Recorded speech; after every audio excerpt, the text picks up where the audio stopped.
Leo, welcome to your early July 2022 General Tarot update. It's Raina here. I didn't do a full month of July, so I'm doing this early in the month.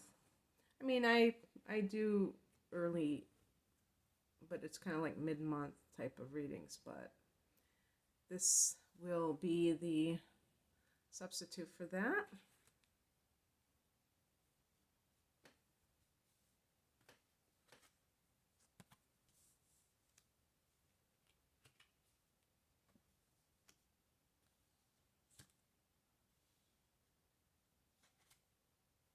Wow, you're really getting the major arcanas, aren't you?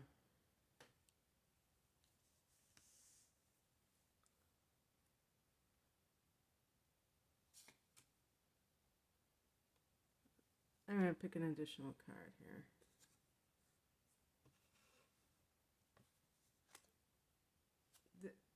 Okay. I'll put this down here. The reason is because sometimes it doesn't feel like it resolves a situation. Heart of the matter, Ace of Pentacles. This can be a new job. And by the way, the central theme card that I'm holding up right now, this is the matter at hand. So this is not some future situation. So you can determine whether this is true for you right here and right now. Either getting offered a new job, starting a new job, wanting to work somewhere else. This can also be receiving a windfall of money. And what does that, what happens in that case? Is that, does that create its own problems? Is it the best thing that you've heard of yet? Looking at the past position that might have influenced this, we have the Tower card, which can be something very jolting to your life. So the death of someone, again, this would have already happened. So this is not supposed to be in the future.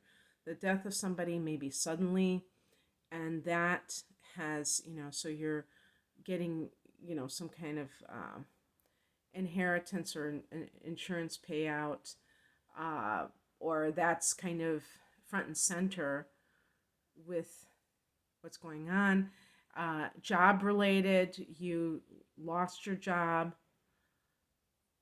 or got laid off. I guess getting laid off, I always, I don't know, it used to mean that it was just temporary, but now it's almost like a euphemism for getting fired or losing your job in some way. But sometimes people go back and forth, furloughs and things like that. But something that is shocking to your system, and for Leo, it might not take much because you're very tied into your routine usually. You're a fixed sign, so you like to have that predictability in your life. And so there might be something that had to shake you out of your complacency.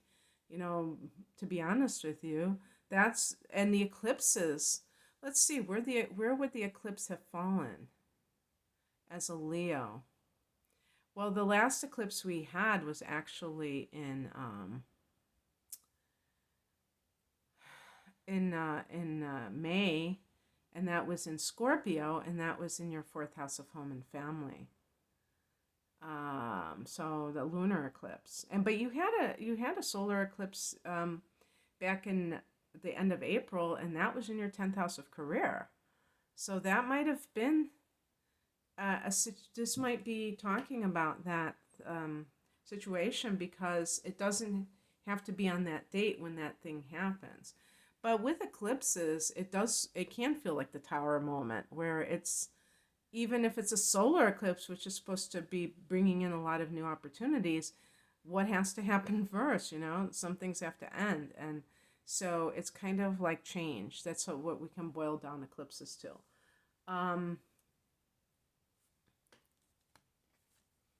The higher message, but even like new relationships coming in, especially more stable ones, the higher message is the High Priestess, and this is a card of being in tune with your inner self.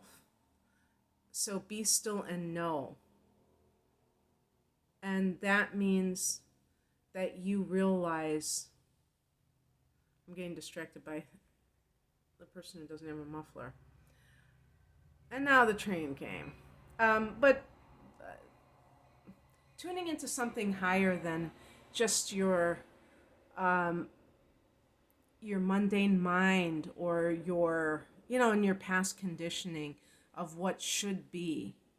Also, I think that it's saying that you knew that this was going to happen. You might be telling everybody that you never saw it coming, but you really knew at a higher level that this was going to happen because there were just too many signs uh, that pointed in that direction. And that's one of those things that is hard sometimes to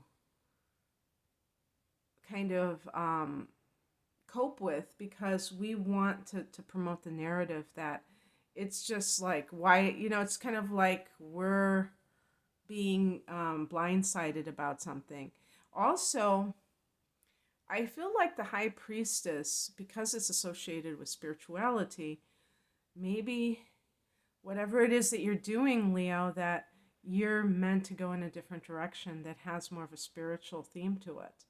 Certainly the people who watch tarot card readings, regardless of what sign they are tuned into that, side of life.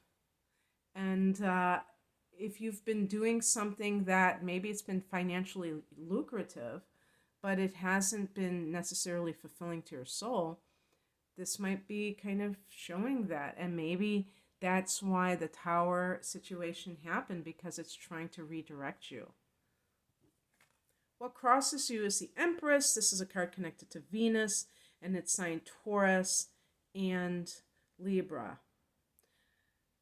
I'm reading this as a reversed Empress, and she can be very materialistic and kind of living life in a very self-indulgent fashion, not paying attention to your creative gifts, which Leo has in droves. Maybe just being all about the money and not about the value behind it, So that's kind of what I'm referring to, is that if you just look at the work that you're doing based on what its prestige is in society, like for instance, if you decided to become a Reiki master, you might say, what would people think of me? I mean, right now I'm in a corporate environment, and people are impressed by that in my private life. What would people think if I was, channeling or whatever? They don't even understand that. The people around me are not like that. They would think I was a weirdo. And the thing is that maybe they would. They probably would. Let's face it. And they might not value it. People tend not to value things that are outside of the mainstream, because that's not what they've been conditioned to respect. You know what I mean? So it takes a lot of guts to become an artist, to become a spiritual practitioner, because it's outside of it's out of the box. But that doesn't mean we shouldn't be doing it, because we're going to be traveling. We're going to be on the path least traveled. We have to do what we have to do, and even when I'm doing private readings and I see somebody's chart and it suggests that they're this mystic, or if they're on the young side, I'll say, hey, maybe they're in a totally different thing. Hey, whatever, do what you feel called to do. But at some point, it may call for you, this spiritual calling may really start to get louder and louder. But that doesn't mean that somebody shouldn't work in a corporate environment. As a matter of fact, that can be a great accelerator to truly understand what is important in life. And sometimes, if people don't make a lot of money, they may always, overly idealize it, um, over idealize it instead of putting it in its proper perspective. So, because the Empress can be about abundance. There's nothing wrong with abundance, but it's when it's taken to the extreme. What's coming in is the Knight of Wands. This is such a fire energy, and Leo, you're, this has to be you. This has to be you kind of. I see this card as very courageous, like a warrior. Um, the fire warrior who is, all about freedom and authenticity in life.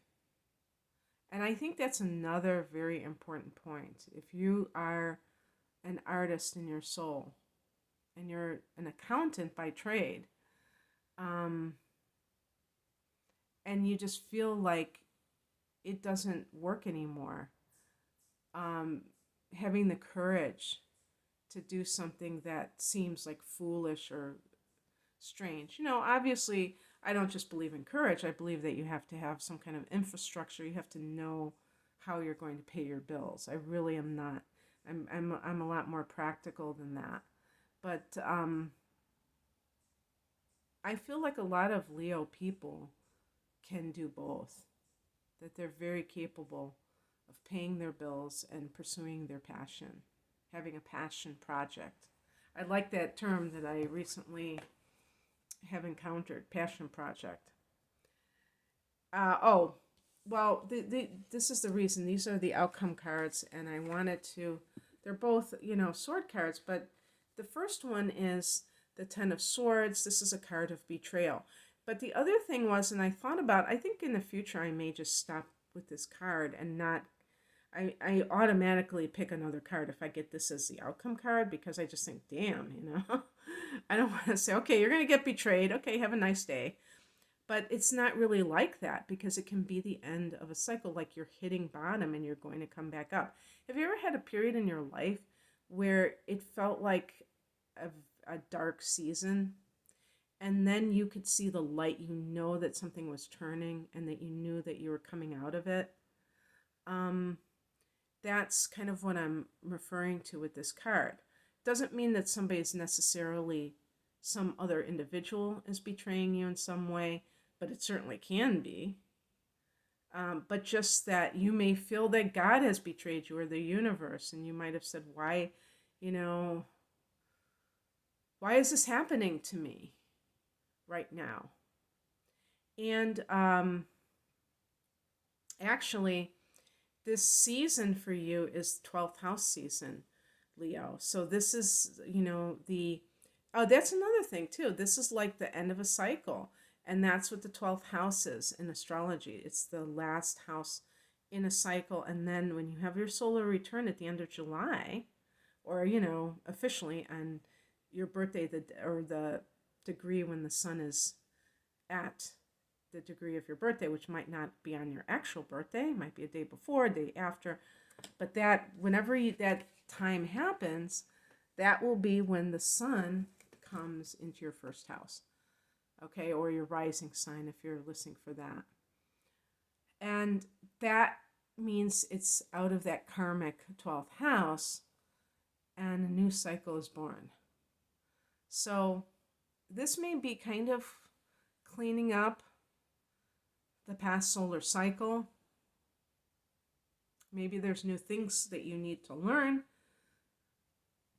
about yourself, about life, and that's happening at this time. But then I got this card. And I also think it could be like a,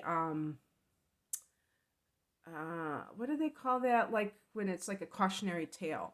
Like if you continue, like if you have these situations continuing in your life that are dramatic, and they suggest that you need to change things, and you cling to the old, the Ten of Swords can be like an actual betrayal that really, kicks you in the gut, because then it's like it's trying to get your attention that you need to let go of something, that it's over with something. So I got another card. I picked another card, and that wasn't much, it wasn't very decisive to me because the Two of Swords means you're at the crossroads. You have to decide which way you're going to go in your life. So, an example, what kind of crossroads? Are you going to, be that spiritual person who is breaking away from the world and its um, allurements that keep you earthbound, or are you going to pursue things that elevate, that raise your vibration more and more, and that don't tempt you with dead ends? So I picked a card that this is a perfect ending for Leo, the Three of Wands. A card of seeking out new, I wanted to say pastures, which is crazy, but new vistas, new mountains to climb, new sights to see, that you've outgrown your confines and you might feel confined. And this is a card of expansion, first and foremost. And maybe that's something that you have needed to do. And maybe you're getting that nudge from the universe. Maybe the Tower is helping you, Leo, to be able to do that more readily. The number 3 can be a creative number. Fire is all the fire sign. Wands is all of the fire signs. Wands is about expansion. And you may need to find ways to expand. And creativity is the first and foremost thing I can think of. And that will bring more lightness and joy into your life. Okay, that's what I have for you, Leo. I hope that this resonated. If you would like a private reading, the link is below. Take care. Bye.